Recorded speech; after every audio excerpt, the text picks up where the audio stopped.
Maalala ko noon sa mga ganitong event, kasama kami sa medical team, sa medics, sa first aider. Kami yung madalas na kasama ng mga sweeper na nakasunod doon sa huling runner. Sa ngayon, susubukan naman nating maging isang runner. Sayang, nag-take out sana ako ng itlog. Ang dami pa man ding kamatis na hinog. Pagputok ng liwanag, paakyat na ruta ang bumungad. Ang paligid ay maaliwalas, malamig na hangin humahampas. Magandang tanawing bumabati, wari bumubulong. Relax ka muna, baka umiyak ka mamaya. Iyong tingnan, kaibigan, gilid ng bangin na tinatahak. Isang pagkakamali mo lang, siguradong sa ibaba ikay lalagapak.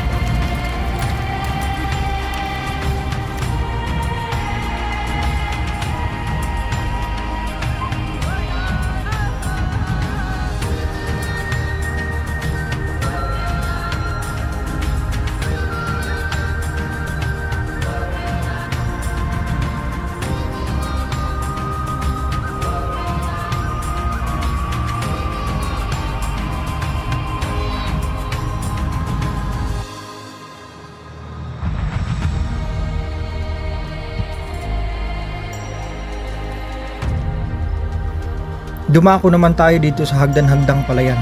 Sa wakas, nakatapak din ako dito. Ang mga terraces na ito ay hindi lamang pang agrikultura, kundi isa itong buhay na tanawin ng kultura at isang patunay sa diwa ng pagkamalikhain ng mga kapatid nating Ifugao. Napakagandang masilayan, nakaka-relax pakinggan. Ang ingay ng tubig na bumubulusok mula sa itaas, nakakasilaw na puting tubig, hatid ay hangin malamig. Ang Balentimol Falls at Mungkilat Falls, napakagandang pagmasdan, naway maalagaan.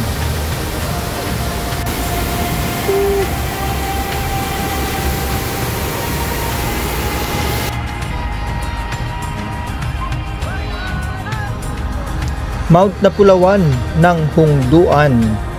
Ang hirap mong akyatin, bawing-bawi naman sa nakamamanghamong tanawin. Ang malamig mong hangin, yumayakap sa pagod kong damdamin.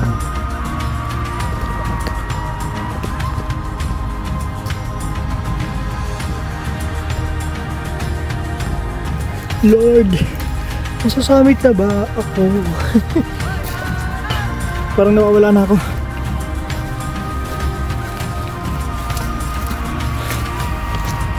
Yun, Lord, sasamit na ba ako? Whew! Wala makita.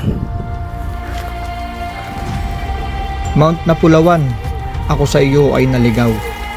Pero salamat, binigyan mo ako ng ibang tanaw.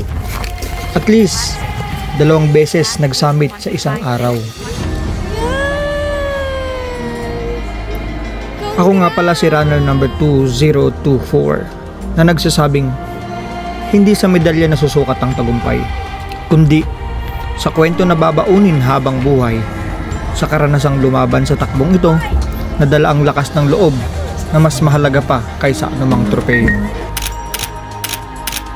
Sa mga kapwa runners, organizers at working committee, isang matapang na pagpupugay kamay sa inyong lahat. Agyamanak!